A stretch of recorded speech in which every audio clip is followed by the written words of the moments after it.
Hello, hi నాన్న. నేను మీ అన్నయ్య హిస్టరీ రఫీసాన్ని. ఈరోజు మనం గ్రాండ్ టెస్ట్ 3ని ఈరోజు ఏపీ హిస్టరీలో భాగంగా కేజీహెచ్ ఆన్లైన్ క్లాసెస్ అకాడమీ నేతృత్వంలో ఈరోజు మనం కీ చెప్పుకోవడానికి ప్రయత్నం చేద్దాం. కీ ఎక్స్ప్లెనేషన్కి కూడా ప్రయత్నం చేద్దాం. నిన్న మీరు ఎగ్జామ్ రాశారు, సుమారు 600 మంది వరకు. బాగానే పర్ఫార్మెన్స్ చూపించారు. 75కి 75 పెట్టిన వాళ్ళు ఉన్నారు, 74 పెట్టిన వాళ్ళు ఉన్నారు, 73 పెట్టిన వాళ్ళు ఉన్నారు. అలా ఇంచుమించుగా నాకు తెలిసి 15-20 మార్కుల వరకు కూడా పెట్టిన వాళ్ళు ఉన్నారు. కొంతమంది ఆశ్చర్యాన్ని వ్యక్తం చేస్తున్నారు, సార్ బిట్లు ఎక్కడి నుంచి ఇచ్చారు సార్ అని. ఎక్కడి నుంచే ఇవ్వాల, ప్రామాణికమైన పుస్తకాల నుంచే ఇవ్వడం జరిగింది. ప్లస్ మన బుక్ ఎటు ఉంది, మనం రాసిన బుక్ ప్రామాణిక పుస్తకాల నుంచి మనం తయారు చేయడం జరిగింది. ఆ బుక్లో నుంచి నేను ఎక్కువగా ఇవ్వడం జరిగింది. కారణం, ప్రీవియస్లో గ్రూప్ 2లో అడిగిన అనేక ప్రశ్నలకి మన పుస్తకం సమాధానం చెప్పింది కాబట్టి. సరే, కాబట్టి ఇప్పుడు ఈ పేపర్లో ఎక్కువ వచ్చినాయా తక్కువ వచ్చినాయా, ఎక్కువ వచ్చినంత మాత్రాన ఎగిరిపడొద్దు, తక్కువ వచ్చినంత మాత్రాన నీరసపడొద్దు. ఇవే క్వశ్చన్లు వస్తాయని లేదు, కొన్ని క్వశ్చన్లు తగలొచ్చు. కానీ ఇదే మోడల్లో క్వశ్చన్ పేపర్ ఉంటుంది అని మాత్రం మీరు అనుకోవాల్సిన అవసరం ఉన్నది. అర్థమైందా మీకు నాన్న? ఇదే మోడల్లో క్వశ్చన్ పేపర్ ఉంటుంది.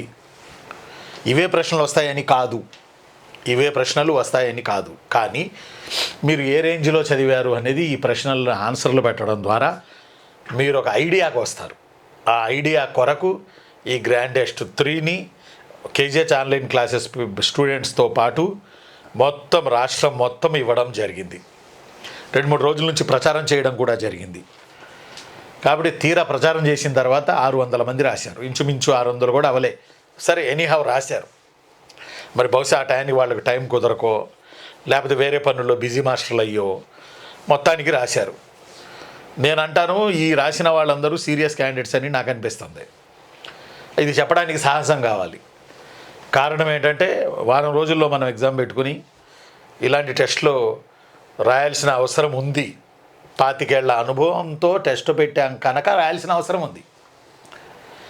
4 ఏళ్ళు 5 ఏళ్ళు ప్రిపేర్ అయిపోయి టెస్టులు తయారు చేసి మీకు అందనంత ఎత్తున అడ్డదిడ్డంగా క్వశ్చన్లు ఇచ్చి మిమ్మల్ని భయపెట్టి చలి జ్వరాలకి గురి చేసే సినిమా ఉన్న ఈ రోజుల్లో 25 + 1 26 ఏళ్ల అనుభవం ఉన్న హిస్టరీ రఫీసార్ టెస్ట్ పెడుతున్నారు అంటే మ్యాక్సిమం రాయాల్సిన అవసరం ఉంది, మ్యాక్సిమం మార్కులు తెచ్చుకోవాల్సిన అవసరం ఉంది. కారణం ఏంటంటే, 5 ఏళ్ల నుంచి నేను మీ వెనుకున్నాను, 5 ఏళ్ల నుంచి మీకు పాఠం చెప్తున్నాను, 5 ఏళ్ల నుంచి దాదాపుగా 1000 వీడియోల వరకు నేను మీకు చేశాను. మీరు అవి కూడా తెలుసుకోలేక, అవి కూడా ఫాలో కాలేకపోతే ఇక దేవుడు రక్షిస్తాడు. సరే, ఎనీహౌ, మరి ఈరోజు క్వశ్చన్ పేపర్ విషయానికి వస్తే మనం క్వశ్చన్లు ఎక్స్ప్లెనేషన్ చేసుకోవడానికి ప్రయత్నం చేద్దాం. మొట్టమొదటి ప్రశ్న అయిపోయిందా రవి?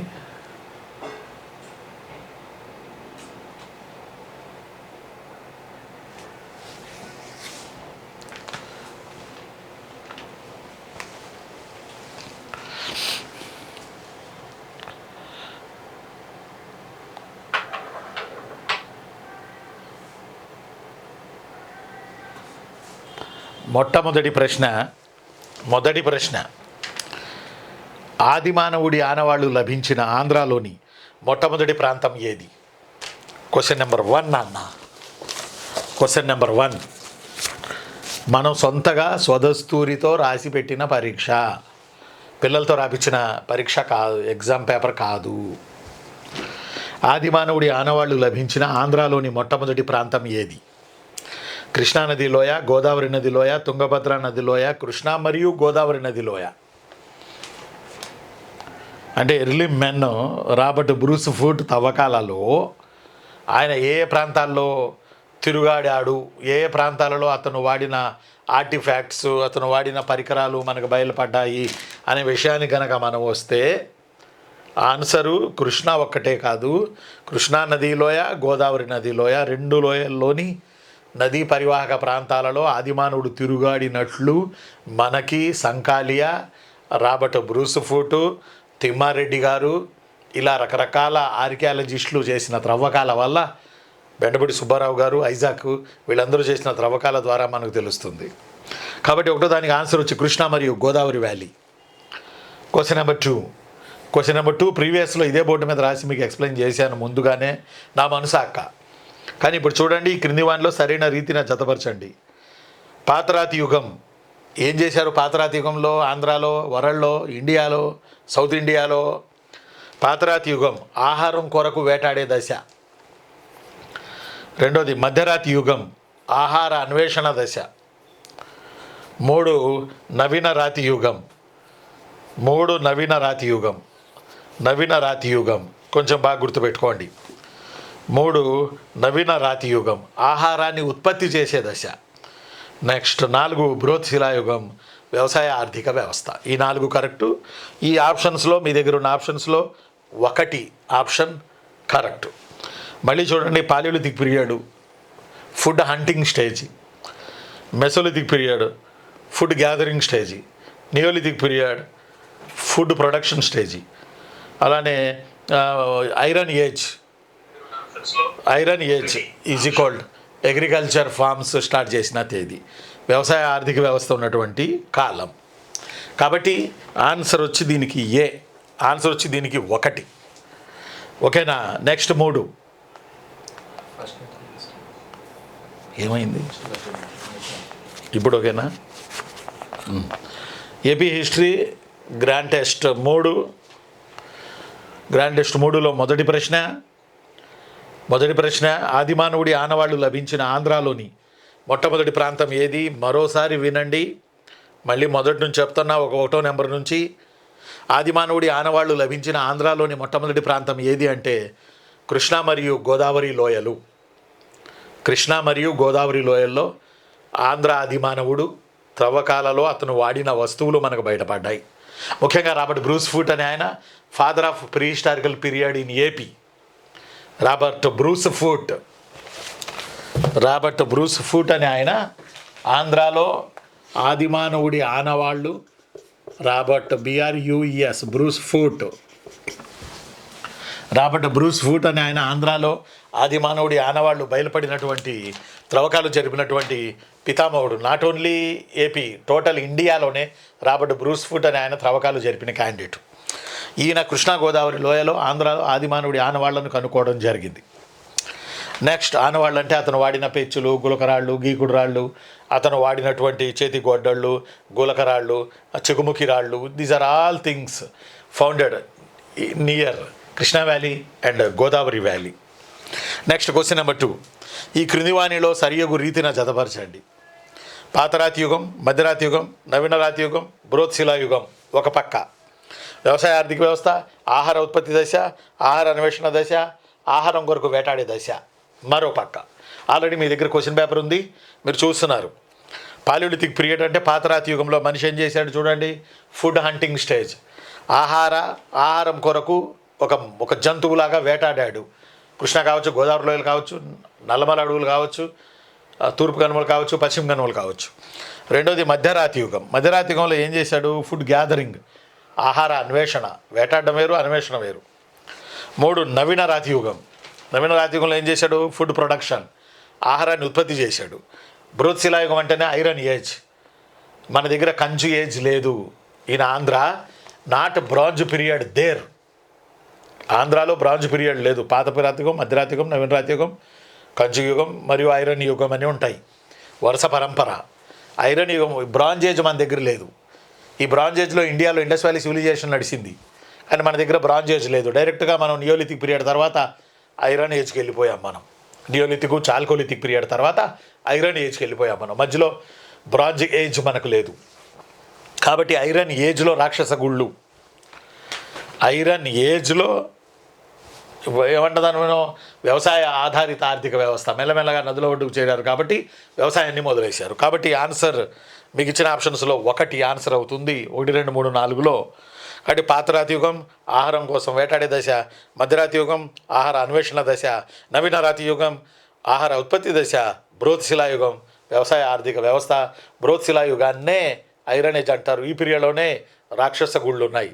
రాక్షస గుళ్ళు అంటే ఆదిమానవుడి సమాధులు. నెక్స్ట్ 3 శాతవాహన అనగా ఒక డైనాస్టియా, ఒక జాత్యా, ఒక గోత్రమా, ఒక మతమా? శాతవాహన అనగా ఒక వంశమా, ఒక జాత్యా, ఒక గోత్రమా, ఒక మతమా? చెప్పండి. ఒక వంశమా, ఒక జాత్యా, ఒక గోత్రమా, ఒక మతమా? ఈరోజు ఇంత అభివృద్ధి చెందిన మనుషులం మనం, టెక్నాలజీలో దూసుకుపోతున్న మనుషులం మనం, అయినా మా జాతి అంటూ గొడవలు అవుతూ ఉన్నాయి. మనం చూస్తూ ఉన్నాం మన మనుషుల మధ్యన. ముఖ్యంగా ఆంధ్ర కులాల పుట్ట ఆంధ్రప్రదేశ్. అందువల్ల ఇలాంటివి ఉంటాయి. న్యాయమైన హక్కుల కొరకు ఒకరు అర్థమట్లా, లేకపోతే ఇంకో దానికోసం ఇంకొకరు, ఇలా మానవ జాతి మనుగడనే ఇబ్బంది పెడుతున్నారు. నారాయణ గురు అన్నాడు కేరళలో, మానవులందరిది ఒకే కులం, అది మానవ కులం అని. మానవులందరిది ఒకే జాతి, అది మానవ జాతి అని. మరి ఎందుకో ఈరోజు మనం చూస్తూ ఉన్నాం. ఏదేమైనా శాతవాహన అనేది జాతి కాదు, ఆంధ్ర అనేది జాతి. శాతవాహన అనేది వచ్చేసి వంశం. ఆంధ్రాని శాతవాహనులు, ఆంధ్ర అనే ఒక జాతిని శాతవాహనులు, దాన్ని ఇక్ష్వాకులు, ప్రాచీన పల్లవులు, ఆనందగోత్రులు, బృహత్పలాయనులు, శాలంకాయలు, విష్ణుగుండెలు, వెంగిచాళికులు, కాకతీయులు, ఆ తర్వాత రెడ్డి రాజులు, నడుమధ్యలో తెలుగు చోళులు, ఆ తర్వాత విజయనగరం, ఇలా పరిపాలించుకుంటూ పోయారు. దట్స్ వై శాతవాహన అనగా వంశం, నాట్ జాతి, నాట్ గోత్రం, నాట్ మతం. ఆ తర్వాత ఆయన ఎవరో గోత్రం చెప్పండి అని పూజారులను ఇబ్బంది పెడుతున్నాడు, మనం చూసాం. రకరకాలైనటువంటివి పుట్టుకొస్తున్నాయి ఈరోజు సమాజంలో. మనసుతో చూస్తే ఆ బాధ కొన్ని రోజులు ఉంటుంది. అలాంటి పరిస్థితి ఉంది ఈరోజు. ఇక్కడికి వచ్చేసి శాతవాహన అనేది వంశం ఆన్సర్. నెక్స్ట్ 4 త్రైనోకరో తన బిడ్డ నాగానికను శాతకర్ణికి ఇచ్చి పెళ్లి చేశాడు. కాగా ఈ త్రైనోకరో శాతవాహనులకి ఏ సామంతరాజు? త్రైనోకరో, ఇది ఇలా అర్థం చేసుకోవాలి. బీటెక్ పిల్లలు, మ్యాథ్స్ పిల్లలు, సైన్స్ నుంచి వచ్చిన పిల్లలు, ఇదొక రాజు పేరు అని మీరు అర్థం చేసుకోవాలి. నాన్న, చిన్నలు, తమ్ముళ్ళు గుర్తుపెట్టుకోవాలరా నాన్న. త్రైనోకరు అనేది ఒక సామంతరాజు. ఆ సామంతరాజు కూతురు నాగానిక. ఈ నాగానికను శాతకర్ణి అనే రాజు పెళ్లి చేసుకున్నాడు, మొదటి శాతకర్ణి. కాబట్టి ఈ త్రైనోకరు అనేవాడు శాతవాహనుల సామంతుల్లో ఏ సామంతానికి చెందినవాడు అని నేను ప్రశ్న అడిగా. అది మహాభోజక, మహాపిటనిక, మహాతలవర, మహారథ. ఆన్సర్ వచ్చి మహారథుల రాజైన, మహారాష్ట్రను ఏలుతున్న రాజైన త్రైనోకరో తన బిడ్డ దేవి నాగానికను మొదటి శాతకర్ణికి ఇచ్చి పెళ్లి చేస్తే, మొదటి శాతకర్ణి యవ్వన ప్రాయం 2 పిల్లలను కని చచ్చిపోతే, నాగానిక తన 2 బిడ్డల్ని కాపలాగా ఉంటూ ఆమె కొన్నాళ్ళు పరిపాలన చేసిన మహిళ నాగానిక. ఆ తర్వాత నాగానిక తన కుమారులైన వేదశ్రీ, శక్తిశ్రీ కాలంలో తన భర్త మొదటి శాతకర్ణి గుర్తొచ్చి నానేఘాట్ శాసనాన్ని వేసింది తన మనవళ్ళ, తన యొక్క బిడ్డల కాలంలో. అదే నాసిక్ శాసనాన్ని గౌతమి బాలశ్రీ తన మనవడి కాలంలో వేసింది. ఆ మనవడు వాసిష్ఠిపుత్ర, రెండో పులమావి. ఎస్. నెక్స్ట్ చిన్నులు. క్వశ్చన్ నెంబర్ 5 అమరావతి స్తూపానికి పునరుద్ధరణ చేసి నగిషీలు చెక్కించిన శాతవాహన రాజెవరు? అమరావతి స్తూపంతో పాటు ప్రపంచంలో 84,000 స్తూపాలు అశకుడు కట్టాడని అంటారు. అశకుడు పునాదులు వేశాడని అంటారు. ఈ 84,000 స్తూపాల్లో అమరావతి స్తూపం ఒకటి. ఈ అమరావతిని దీపాల దిన్నె లేదా వజ్రాల దిన్నె అంటారు. ఏమంటారు? దీపాల దిన్నె లేదా వజ్రాల దిన్నె అంటారు. ఎస్, అమరావతిని. కాబట్టి ఈ అమరావతి స్తూపానికి అశోకుడు పునాది వేశాడు, అభివృద్ధి చేసింది శాతవాహనులు. ఒకసారి ఆ ప్రశ్న అడిగాడు, అమరావతి స్తూపాన్ని ఎవరు అభివృద్ధి చేశారు అని. శాతవాహనులు, ఇక్ష్వాకులు ఇలా ఇచ్చాడు. ఆన్సర్ వచ్చి శాతవాహనాస్. అయితే శాతవాహనులు ఏ రాజు అమరావతి స్తూపానికి మళ్ళీ అశోకుడి తర్వాత పడిపోతున్న జీర్ణావస్థలో ఉన్న స్తూపాన్ని బాగు చేసి సెట్ చేసి దానికి నక్షీలు చెక్కించి కలర్ లైట్లు పెట్టి ఓ రకంగా చెప్పాలని అందంగా తీర్చిదిద్దిన శాతవాహన రాజు ఎవరు అని నేను అడగడం జరిగింది. 5వ ప్రశ్న వాసిష్ఠిపుత్ర శాతకర్ణి, వాసిష్ఠిపుత్ర పులమావి, గౌతమపుత్ర శాతకర్ణి, చకోరపుత్ర శాతకర్ణి. Answer is Vasishthiputra Pulamavi. ఈయన ఎవరంటే గౌతమిపుత్ర శాతకర్ణి యొక్క కొడుకు. నెక్స్ట్ క్వశ్చన్ నెంబర్ 6 శాతవాహనుల సామాజిక ఆర్థిక విషయాల గురించి సరికాని దానిని గుర్తించండి. Which statement not correct about Satavahanas social and financial conditions? 1 నాడు వర్ణ వ్యవస్థ ఉంది, కఠినంగా ఉంది. నాడు కుల వ్యవస్థ ఉంది, కఠినంగా లేదు. నాడు వర్ణాంతర వివాహాలు ఉన్నాయి. స్త్రీకి సొంత ధనం అనగా స్త్రీ ధనం ఉండింది. ఈ 4 స్టేట్మెంట్లలో సరికాని దానిని గుర్తించండి అని నేను మిమ్మల్ని ప్రశ్నించడం జరిగింది యాజ్ ఎ హిస్టరీ రఫీ సార్గా. నాడు వర్ణ వ్యవస్థ ఉంది, ఉందిగా, అయితే కఠినంగా ఉంది. యాక్చువల్లీ వర్ణ వ్యవస్థ ఉంది, కొంచెం బాగా గుర్తుపెట్టుకోండి. వర్ణ వ్యవస్థ కఠినంగా ఉంది అనడానికి శాతవాహనుల అమ్మాయిలోని సెగులు ఎత్తుకుపోతుంటే ఏకబ్రాహ్మణ అని బిరుదు పొంది గౌతమిపుత్ర శాతకర్ణి తాను పాలించినటువంటి తాను పాలించినటువంటి 24 ఏళ్లలో 18 ఏళ్ళు శకులతో పోరాడాడు వర్ణ సంకరాలు జరగకుండా కాపాడుకోవడానికి. అందువల్ల ఏకబ్రాహ్మణ, క్షత్రియ దర్పమాణ మర్దన, ఆగమ నిలయ, త్రితముద్ర తోయ పీత వాహన, శక సంహార ఇలాంటి బిరుదులు పొందాడు గౌతమపుత్ర శాతకర్ణి. రైట్. కాబట్టి ఆన్సర్ వచ్చి వర్ణ వ్యవస్థ ఉంది, కఠినంగా ఉంది. రైట్. తర్వాత నాడు వర్ణాంతర వివాహాలు ఉన్నాయిగా. ఎంత కట్టడి చేసినా గౌతమపుత్ర శాతకర్ణి శకులు మన బ్రాహ్మణ అమ్మాయిలను పెళ్లి చేసుకుని, శాతవాహనులు బ్రాహ్మిన్స్ గనక పెళ్ళిళ్ళు చేసుకుని కొత్త సంతతికి కారకులయ్యారు. కానీ వర్ణాంతర వివాహాలు ఉన్నాయి. స్త్రీకి ధనం ఉంది. ఆ ధనం ఉండడం వల్లే ఆవిడ బౌద్ధ క్షేత్రాలకి దాన ధర్మాలు చేయగలిగింది. కాబట్టి ఆన్సర్ ఈజ్ బి, సరికానిది. నాడు కుల వ్యవస్థ ఉంది, అయితే కఠినంగా లేదు. కానీ కుల వ్యవస్థ ఉంది, కఠినంగా ఉంది. కాబట్టి ఆన్సర్ వచ్చి 2 బి. అందువల్ల ఒక కులంలో నుంచి మరొక కులంలోకి మారకుండా ఉండడానికే సమయ ధర్మం అని అద్భుతమైన భయంకరమైన కండిషన్స్ తీసుకొచ్చారు శ్రేణి అధిపతి శ్రేష్ఠి. కాబట్టి సమయ ధర్మం ఉండడం వల్ల కుల వ్యవస్థ కఠినంగా ఉంది. ఒక దాంట్లో నుంచి మరో దాంట్లోకి వెళ్తానికి లేదు. వెళ్తే అక్కడ వృత్తుల్లో ఇబ్బంది అయింది, వాళ్ళకి డిమాండ్ పెరిగి పనులు పోతాయని భయపడి ఏ కులస్తులు ఆ కులపోళ్ళు కొన్ని నియమ నిబంధనలు పెట్టుకొని వేరే వాళ్ళని ఇందులోకి రానివ్వలేదు. అందువల్ల కుల వ్యవస్థ పుట్టింది శాతవాహనుల పీరియడ్లోనే. అందువల్లే ఈ రోజుకి కులాలు మనల్ని బలంగా శాసిస్తున్నాయి, పర్టికులర్లీ ఆంధ్రప్రదేశ్లో. నెక్స్ట్ నా క్వశ్చన్ నెంబర్ 7. శాతవాహనుల మత విధానాలకు సంబంధించిన అంశాలను పరిశీలించండి. ఏ, శాతవాహనులు తొలుత జైన మతస్థులు, రాణులు బౌద్ధాన్ని తీసుకున్నారు. బి, శాతవాహనుల అధికార మతం వైదికం. సి, శాతవాహనుల కాలంలో వాసుదేవుడి ఆరాధనలతో కూడిన భాగవత వైష్ణవం ఉంది. డి, శాతవాహనులకి శత్రువులైన శకులు వైదికులతో పాటు బౌద్ధాన్ని పుచ్చుకున్నారు. చూడండి క్వశ్చన్ నెంబర్ 7 శాతవాహనుల రిలీజియన్కి సంబంధించిన పాయింట్ చెప్తా ఉన్నా మీకు నేను. ఇందులో భాగంగా అసలు క్వశ్చన్ ఏంటంటే శాతవాహన మత విధానాలకు సంబంధించిన అంశాలను పరిశీలించండి. 1, ఏ, శాతవాహనులు తొలుత జైన మతస్థులు, రాణులు బౌద్ధాన్ని అవలంబించారు. నిజమేగా. శాతవాహనుల్లో శ్రీముఖుడు జైన మతస్థుడే. తర్వాత రాణులు బౌద్ధాన్ని తీసుకున్నారు. 2, బి, శాతవాహనుల అధికార మతం వైదికం. మరి అధికార మతం వైదికమే కదా. సి, శాతవాహనుల కాలంలో వాసుదేవుడి ఆరాధనతో కూడిన భాగవత వైష్ణవం ఉన్నది. వాసుదేవుడు లేదా కృష్ణుడి బేస్డ్గా సాగే మతాన్ని భాగవత వైష్ణవం అంటారు. ఇది మౌర్యుల పీరియడ్లో ఉంది, వాళ్ళ వారసులైన శాతవాహనుల పీరియడ్లోనూ ఉంది. డి, శాతవాహనులకు శత్రువులైన శకులు వైదికంతో పాటు బౌద్ధాన్ని పుచ్చుకున్నారు. శకులు పర్టికులర్గా నాపానుడు, వాళ్ళ చుట్టాలు ఋషభదత్త వీళ్ళందరూ కలిసి బ్రాహ్మణులకి దానాలు చేశారు, బౌద్ధ భిక్షులకి దానాలు చేశారు. కాబట్టి వాళ్ళు బౌద్ధాన్ని తీసుకున్నారు. వాళ్ళు శకులు వైదికంతో పాటు బౌద్ధాన్ని తీసుకున్నారు, వైదికాన్ని కూడా తీసుకున్నారు. కాబట్టి ఇక్కడ 1, పై వ్యాఖ్యానాలలో 4 నిజం, ఏవేని 2 నిజం, ఏవేని 2 ఫాల్స్, బి 1 నిజమైంది. ఆన్సర్ వచ్చి చిన్న పై వ్యాఖ్యానాలలో 4 కూడా నిజం. అంటే మీకు ఇవ్వాలనే ఇచ్చా, 4 పాయింట్లు ఎగస్ట్రా మీకు తెలుస్తాయని ఇవ్వాలనే ఇవ్వడం జరిగింది. కాబట్టి శాతవాహనులు తొలుత జైన మతస్థులు, రాణులు బౌద్ధం, వైదిక మతం వాళ్ళ అధికార మతం. నెక్స్ట్ వాసుదేవుడితో కూడిన భాగవత వైష్ణవం ఉన్నది. నెక్స్ట్ శకక్షాత్రపులు బ్రాహ్మణులకి దానం చేశారు, దాని బౌద్ధులకి దానం చేశారు. కాబట్టి పై 4 కూడా నిజం.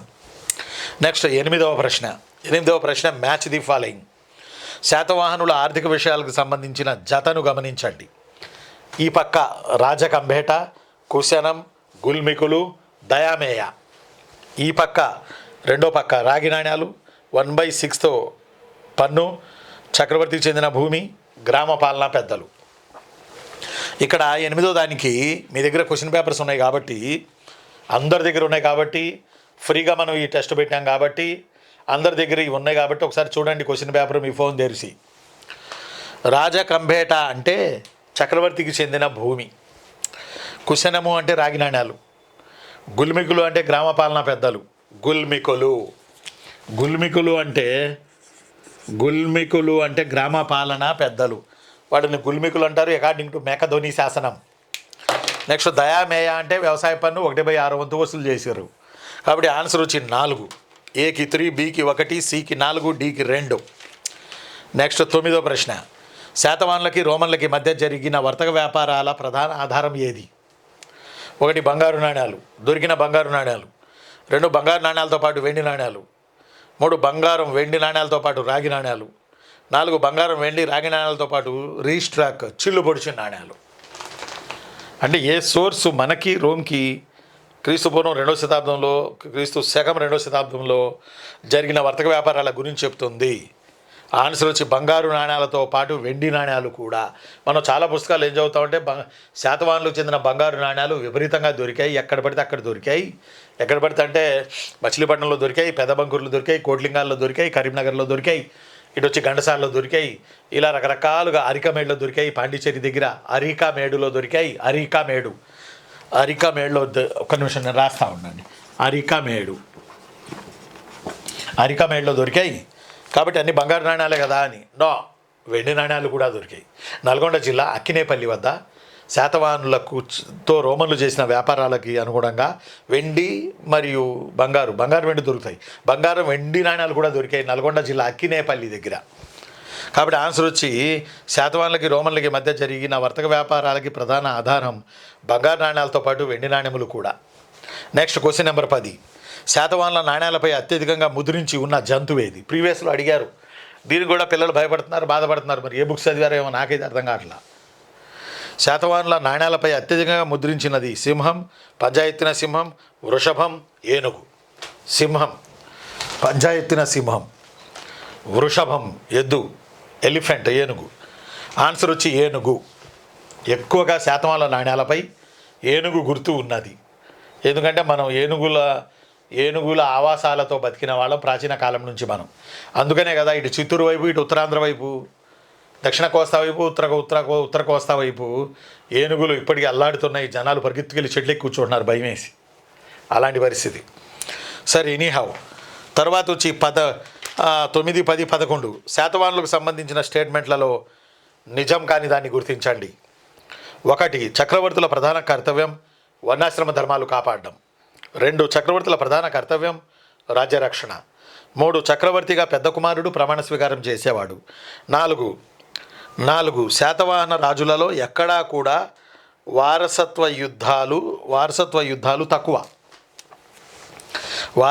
యుద్ధాలు తక్కువ. కాబట్టి ఇందులో నిజం కానిది ఏంటంటే చక్రవర్తుల ప్రధాన కర్తవ్యం రాజ్యరక్షణ కాదు. ఏం మాట్లాడతావా ఆయన? రాజ్యరక్షణ కాక ఏముంటుంది చక్రవర్తి అన్నాక? ఏం మాట్లాడతావు నువ్వు? రాజ్యరక్షణ కదా మేము పెట్టింది ఆన్సరు. ఏం మాట్లాడతావు ఆయన అని నన్ను అడగొచ్చు మీరందరూ చూస్తున్నటువంటి వేలాది మంది. కానీ శాతవాహనులు బ్రాహ్మిన్స్, అందువల్ల వాళ్ళే చెప్పుకున్నారు మా ప్రధాన విధి వర్ణాశ్రమ ధర్మాల రక్షణ, మా ప్రధాన విధి వైదిక మత పునరుద్ధరణ, తర్వాతే రాజ్యరక్షణ. ఈ కలుషితం అయితేనే కదా గౌతమపుత్ర శాతకర్ణి నహపానుడితో 18 ఏళ్ళు యుద్ధం చేసిందబ్బా. అప్పుడే కదా వెండి నాణ్యాలు వేసింది. 13,200 వెండి నాణ్యాలు. 3,200 కాదా, 13,200 చిల్లు పొడిచిన నాణ్యాలు జోగల్ తంబి ప్లేస్లో. అయితే రాజ్యరక్షణ లేకుండా ఎటువంటి ఉంటుంది కానీ అది చివరి option. Mean to restoration of వైదిక ధర్మ, టు ప్రొటెక్ట్ ఆఫ్ వర్ణాశ్రమ ధర్మ, ఈ 2 వాళ్ళ ప్రధాన విధి. కాబట్టి చక్రవర్తుల ప్రధాన కర్తవ్యం రాజ్యరక్షణ అనేది రాంగ్, అది చివరి ఆప్షన్. Next question number 12. శాతవాహనుల కాలంలో నిగమ సభల పాలన దేనికి? పట్టణాలు, గ్రామాలు, మండలాలు, ఆహారాలు. నిగమ సభ ఇన్స్క్రిప్షన్ శాసనం. నిగమ సభ శాసనం ఇదే కుబీరుడు జారీ చేశాడు. భట్టిప్రోలు పేటిక శాసనంలో నిగమ సభల గురించి రాసి ఉంది. దీన్ని కుబీరుడు KHUBHI కుబీరుడు జారీ చేశాడు. ఇది పట్టణాల పాలన గురించి చెప్తుంది శాతవాహనుల పీరియడ్లో. కాబట్టి అర్బన్ అడ్మినిస్ట్రేషన్ చెప్తుంది భట్టిప్రోలు పేటిక శాసనం. ఆ అడ్మినిస్ట్రేషన్ చేసే అసెంబ్లీస్ని నిగమ సభలు అంటారు. ఆన్సర్ వచ్చి 12కి 1. 13. శాతవాహనుల పుట్టుపూర్వోత్తరాల్లోని వాదనలను గమనించండి. శాతవాహనులు మావాళ్ళు అబ్బాబాబా వాటేసుకోవడానికి 100 మంది తయారయ్యారు చరిత్రకారులు. అలాంటి వాళ్ళు ఏం చెప్తున్నారో చూడండి. ఏ. మత్స్యపురాణం ప్రకారం శాతవాహన రాజులు 30 మంది. బి. ఆంధ్రులు మరియు శాతవాహనులు ఒక్కటే. సి. ఆంధ్ర అన్నది జాతి, శాతవాహన అనేది వంశం. డి. శాతవాహనుల పుట్టుపూర్వోత్తరాలపై భిన్నాభిప్రాయాలు ఉన్నాయి. ఆన్సర్ వాదనను గమనించండి. ఆన్సర్ వచ్చి బి ఒక్కటే ఫాల్స్ ఆన్సర్, అంటే రెండోది ఆన్సర్. బి ఒక్కటే ఫాల్స్ అంటే మిగతా మూడు కరెక్ట్ అనే కదా. ఆంధ్రులు మరియు శాతవాహనులు ఒకటి కాదు, ఆంధ్రులు వేరు శాతవాహనులు వేరు, ఆంధ్ర జాతి శాతవాహన వంశం. కాబట్టి ఆన్సర్ వచ్చి బి ఒక్కటే ఫాల్స్, మిగతా మూడు కరెక్టే. ఏ మూడు కరెక్టు? మత్స్యపురాణం ప్రకారం రాజులు 30 మంది కరెక్టే, ఆంధ్ర అన్నది జాతి, శాతవాహన అనేది వంశం కరెక్టే, శాతవాహనుల పుట్టుపూర్వోత్తరాలపై భిన్న అభిప్రాయాలు ఉన్నాయన్నది కూడా కరెక్టే. ఆన్సర్ 13 తర్వాత ఆన్సర్ మనకి 14. వృషభదత్తుని నాసిక్ శాసనం ప్రకారం శాతవాహనుల కాలంలో వడ్డీ రేటు ఎంత? వృషభదత్తుడు అంటే నహపానుడి అల్లుడు వృషభదత్తుడు. ఇతని ప్రకారం వడ్డీ రేటు ఎంత ఉండింది శాతవాహనుల ఆర్థిక వ్యవస్థలో? 2% నుండి 12%, 5% నుండి 9%, 2% నుండి 15%, అమ్మిన దానిలో 18%. ఇప్పుడు అమ్మగారు నిర్మలా సీతారామన్ గారు మామూలుగా వేయట్లేదుగా జిఎస్టీ, జనాలు పారిపోతున్నారు భయపడి. ఆ రకంగా గూడ్స్ సర్వీస్ ట్యాక్స్ అని, గూడ్స్ సింపుల్ ట్యాక్స్ అని చెప్పుకుంటూ గూడ్స్ సింపుల్ ట్యాక్స్ అని బయలుదేరి ఈరోజు చెప్పులు కొన్నా అదే, శానిటరీ ప్యాడ్స్ కొన్నా అదే, ఎక్కడా కూడా వదులుతలేదు. చివరికి పిల్లలు జేఈ అప్లికేషన్లు పెట్టుకుంటే అప్లికేషన్ల మీద కూడా, హెల్త్ ఇన్సూరెన్స్ మీద కూడా బతకనివ్వట్లేదు ట్యాక్స్ వేసి. కానీ శాతవాహనుల పీరియడ్లో వడ్డీ రేటు ఎంత ఉండేది అని అంటే 2% నుండి 12%. అదే మౌర్యుల పీరియడ్లో 2 నుండి 15%. రైట్, ఏదేమైనా ఆన్సర్ 1. నెక్స్ట్ 15. గ్రామ పాలనా పెద్దలను గుల్మికులు అంటారని చెప్పే శాసనం ఏది? ఇందాకే నేను ఎక్స్ప్లెయిన్ చేయడం జరిగింది. In the period of Satavahanas, gulmikas they ruled villages. That's why this inscription mentioned in which inscription? Ballari inscription, Makadoni inscription, Nasik inscription, Nanegad inscription.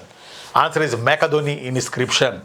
Makadoni inscription mentioned village administration in the period of Satavahanas. Bhattiprolu Petika inscription mentioned town administration in the period of Satavahanas. Right? Next నాన్న 16. బౌద్ధ వాంగ్మయం ప్రకారం సిద్ధార్థక చైత్యం ఒకప్పుడు ఎక్కడ ఉండింది? గుండుపల్లి, గుడివాడ, నాగార్జునకొండ, భట్టిప్రోలు. వీటిల్లో ఒకటి పక్కా వస్తుంది. వీటిల్లో ప్రీవియస్ గ్రాండ్ టెస్ట్ 2 ఎక్స్ప్లెయిన్ చేసినప్పుడు కూడా చెప్పా. ధాన్యకటకంలో పూర్వశైల, ధాన్యకటకం అంటే ధరణికోట, ధరణికోట అంటే వజ్రపర్వతం అమరావతి దగ్గర. ఈ ధాన్యకటకంలో లేదా ధరణికోటలో లేదా వజ్రపర్వతంలో పూర్వశైల, శ్రీపర్వతం లేదా నాగార్జునకొండలో అపరశైల, జగ్గయ్యపేటలో ఉత్తరశైల, గుంటుపల్లిలో రాజగిరిక, గుడివాడలో సిద్ధార్థక. ఈ బౌద్ధ శాఖలన్నీ మహాచైత్యకవాదానికి చెందినవి. ఇప్పుడు ప్రశ్న ఏంటి? బౌద్ధవాజ్మయం ప్రకారం సిద్ధార్థక చైత్యం ఒకప్పుడు ఎక్కడ ఉండింది అంటే answer Gudivada.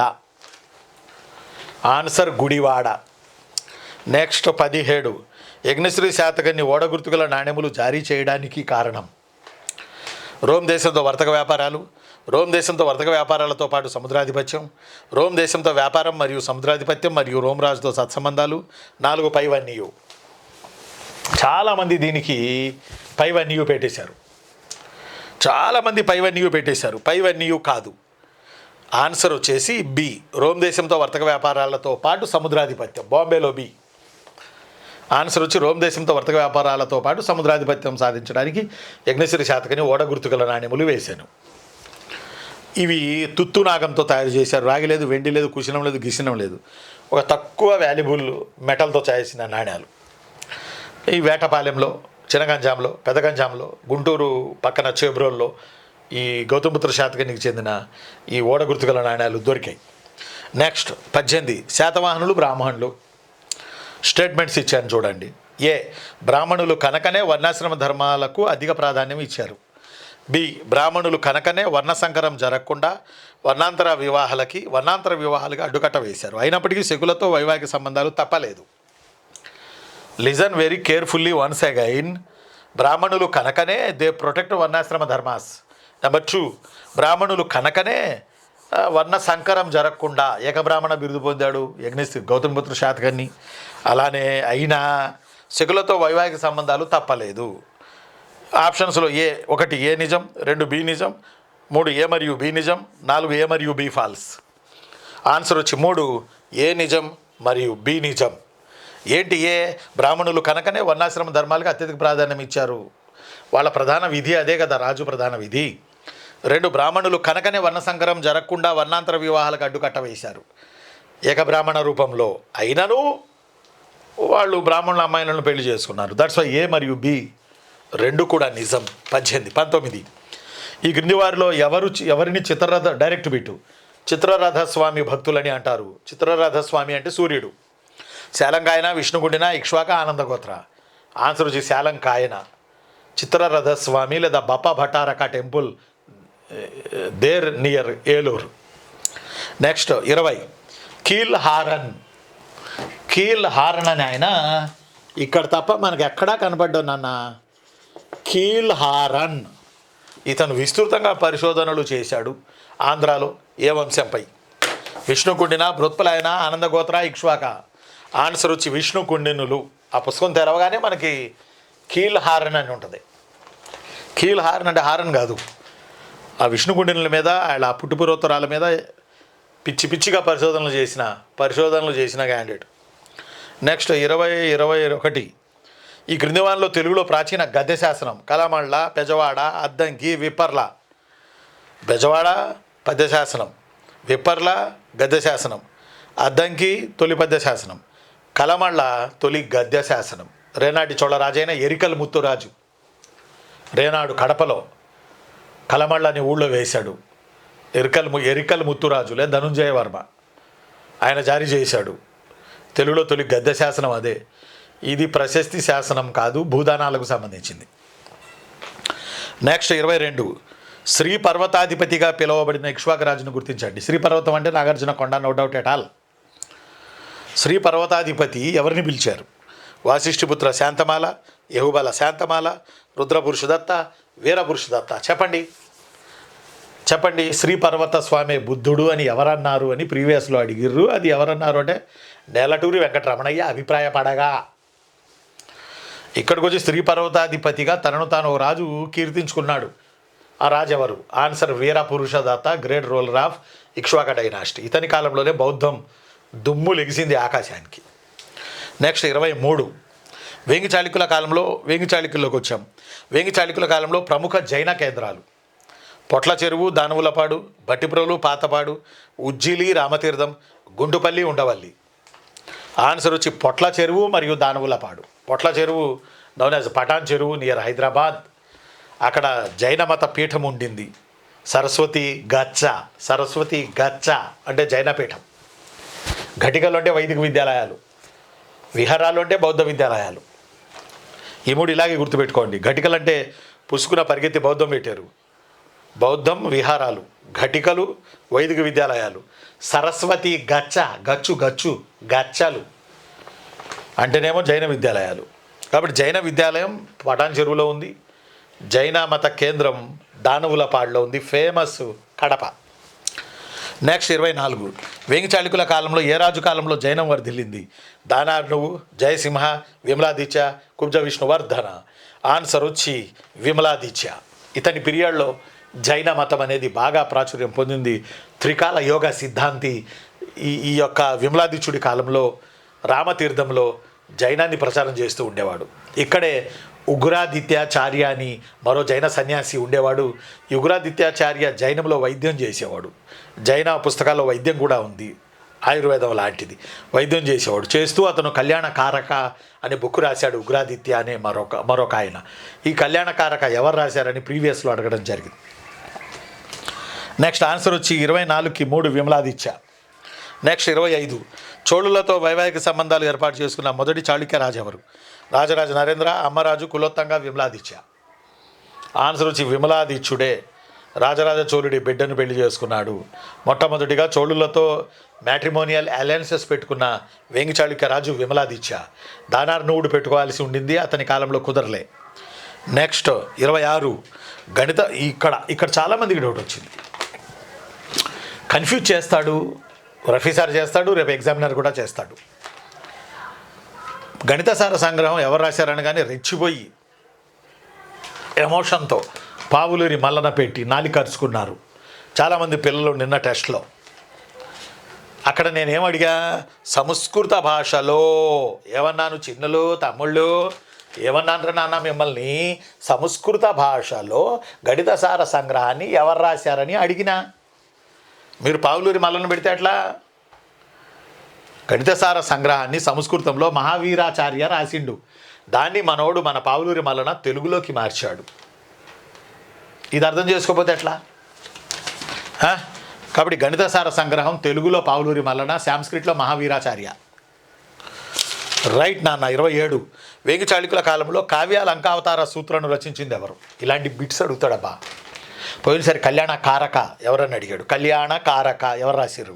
In the same way వేగి చాళుక్యుల కాలంలో కావ్య లంకావతార సూత్ర, కావ్య లంకావతార సూత్ర, Kavya Lanka Avatara Sutra. This book written by whom? కొంచెం బాగా గుర్తుపెట్టుకోవాలి. ఉగ్రాదిత్య, మూడో Someshwara, Bhattu Vamanacharya, Somadevaya Suri. Kavya Lankavatara Sutra in the period of Vengi Chalukya written by Bhattu Vamanudu. Kavya Lankavatara Sutra. Next నాన్న 28 ఏదో కావ్యాలకు సంబంధించి మంచి అలంకార గ్రంథం. 28 క్రింది వానిలో నన్నయ్యకు లేని బిరుదుని గుర్తించండి. నన్నయ్య మనకు తెలుసు, తిక్కన మనకు తెలుసు, ఎర్రన మనకు తెలుసు, శ్రీనాథుడు మనకు తెలుసు, పోతన మనకు తెలుసు. గొప్ప గొప్ప కవులు ఉన్నారు. ఈరోజు మర్చిపోయాం తెలుగు నేలపై. ఏదేమైనా నన్నయ్య అనేక బిరుదులు పొందిరు. మహాభారత రచన ప్రారంభించిన నన్నయ్య. కాబట్టి ఆయన పొందని బిరుదు ఆదికవి, వాగానుశాసన, శబ్ద తత్పర, అష్టభాష కవిశేఖర. చెప్పండి, నేనేం పెట్టారు మీరు? ఆన్సర్ వచ్చి పొందని బిరుదు, లేని బిరుదు నన్నయ్యకు. శబ్ద తత్పరుడు అనేది లేదు. ఆది కవి ఉంది, వాగానుశాసనుడు ఉంది, అష్టభాష కవిశేఖర కూడా ఉంది. శబ్ద తత్పరుడు లేదు. మళ్ళీ ఇందులో అష్టభాష కవిశేఖర నన్నయ్యకు భారతం రాయడంలో సహకరించిన నారాయణ భట్టు కూడా ఉంది. ఏ బిరుదు? అష్టభాష కవిశేఖర. నెక్స్ట్ 29 క్రింది వానిలో ఏ కవి అరణ్య పర్వం రాస్తూ అరణ్యంలోనే చనిపోయాడు? నారాయణ భట్టు, నన్నయ్య, తిక్కన, ఎర్రన. ఆన్సర్ ఎవరు రాస్తారు? అరణ్య పర్వం నన్నయ్య కదా. నన్నయ్య అరణ్యాల్లో కూర్చొని రాస్తూ అరణ్య పర్వం అరణ్యాల్లోనే చనిపోయాడట. నెక్స్ట్ 30 గాంధర్వ విద్యా విశారద చల్లవ్వ. ప్రీవియస్ 2018లో అడిగాడు. గాంధర్వ విద్యా విశారద చల్లవ్వ. ఈమెకు అత్తిలి గ్రామాన్ని దానం చేసింది ఎవరు? చాళుక్య భీమ, రెండో విజయాదిత్య, యుద్ధమల్ల, నరేంద్ర మురుగరాజ్. ఆన్సర్ వచ్చి చాళుక్య భీమ gave Attili village to as a Agrahara to Challava. She got a title Gandharva Vidya Visarada. Gandharva Vidya means Sanskrit. Next 31 కాకతీయులు ఏ రెండు రాజవంశాల వద్ద సామంతులుగా పని చేస్తూ తదుపరి స్వతంత్రించారు? రాష్ట్రకూటులో కళ్యాణ చాళుక్యులు, మధిర చాళుక్యులు, ముదిగొండ చాళుక్యులు, వేములవాడ చాళుక్యులు, పశ్చిమ చాళుక్యులు, కళ్యాణ చాళుక్యులు, టాంజూర్ చోళాస్. ఆన్సర్ ఈజ్ రాష్ట్రకూటులు. తొలుత రాష్ట్రకూటుల వద్ద కాకతీయులు పనిచేశారు. వాళ్ళ అధికార చిహ్నం గరుడను తీసుకున్నారు. రాష్ట్రకూటుల వద్ద నుంచి జైనాన్ని కూడా తీసుకున్నారు. రాష్ట్రకూటుల నుంచి దేవాలయాల నిర్మాణ శైలిని కూడా తీసుకున్నారు. ఆ తర్వాత రాష్ట్రకూటులను వేసి కళ్యాణ చాళుక్యులు వచ్చారు. అప్పుడు మనవాళ్ళు కళ్యాణ చాళుక్యుల దగ్గర సామంతులుగా పనిచేశారు. అప్పుడు మనవాళ్ళు కళ్యాణ చాళుక్యుల వద్ద నుంచి వరాహాన్ని తీసుకున్నారు అధికార చిహ్నంగా. కాబట్టి రాష్ట్రకూటులు కళ్యాణ చాళుక్యుల కింద మనవాళ్ళు సామంతులుగా పనిచేశారు. ప్రీవియస్లో ఎవరి వద్ద సామంతులుగా పనిచేశారు అని అడిగారు అంతే. ఆన్సర్ రాష్ట్రకూటులు. ఇక్కడ నేను రెండు కలిపి ఇవ్వడం జరిగింది. అంటే ఒక బిట్టుని ఎగ్జామినర్ ఏం చేస్తున్నాడు అంటే లేటెస్ట్ ట్రెండ్ ప్రొలాంగ్ చేస్తున్నాడు ఒక బిట్టుని. అమ్మాయ దొరికిపోయాడు అనేటప్పటికీ ఇంకొంచెం ఉంటుంది ఆ లైను. అక్కడికి వెళ్ళేటప్పటికీ మళ్ళీ స్ట్రక్ అవ్వాల్సి వస్తుంది బుర్ర. నెక్స్ట్ 32 రాయ గజ కేసరి అంటూ రాణి రుద్రమను పురుషనామంతో సంబోధించింది ఎవరు? మల్కాపురం శాసనం, బీదర్ శాసనం, దేవగిరి శాసనం, మాగల్లు శాసనం. ఆన్సర్ వచ్చి బీదర్ కోట శిలాశాసనం మెన్షన్డ్ రాణి రుద్రమ రాయ గజ కేసరి. పురుషనామంతో సంబోధించింది బీదర్ కోట శిలాశాసనం. నెక్స్ట్ 33 కాపయ్య నాయకుడు ఆంధ్రదేశాధీశ్వర, ఆంధ్ర సురత్రాణ బిరుదులు పొందడానికి గల కారణం ఏంటి? 1 ముస్లింల ఆక్రమణ నుండి వరంగల్ని విడిపించి తాను ఏలడం. 2 భీమవరం యుద్ధంలో బహుమనీలను ఏసేయడం. 3 అద్దంకి రెడ్డిరాజుల చిహ్నం శ్వేతఛత్రాన్ని పొందడం. 4 రాచకొండ వెలమలను ఓడించి వరంగల్ని పొందడం. ఉచ్చి incident caused by Kapaya Nayaka got a titles Andhradeshadhishwara and Andhra Suratrana. Answer వచ్చి ముస్లింల నుండి వరంగల్ను రక్షించి వరంగల్ మీద మళ్ళీ హిందువుల జెండా ఎగురవేసినందుకు గాను కాకతీయ రాజ్య పతనానంతరం అసలు ఇంకా వరంగల్ హిందువుల చేతికి వస్తుందా అన్న నేపథ్యంలో హిందూ రాజైన కమ్మ నాయక్ అయినా ముసునూరు నాయక్ అయినా కాపయ్య నాయకుడు మళ్ళీ తిరిగి వరంగల్లో హిందువుల జెండాను ఎగరేసినందున he got a title Andhradesha Adhishwara, he got a next level title Andhra Suratrana. కాబట్టి ఆన్సర్ ఈజ్ 1. నెక్స్ట్ నాన్న,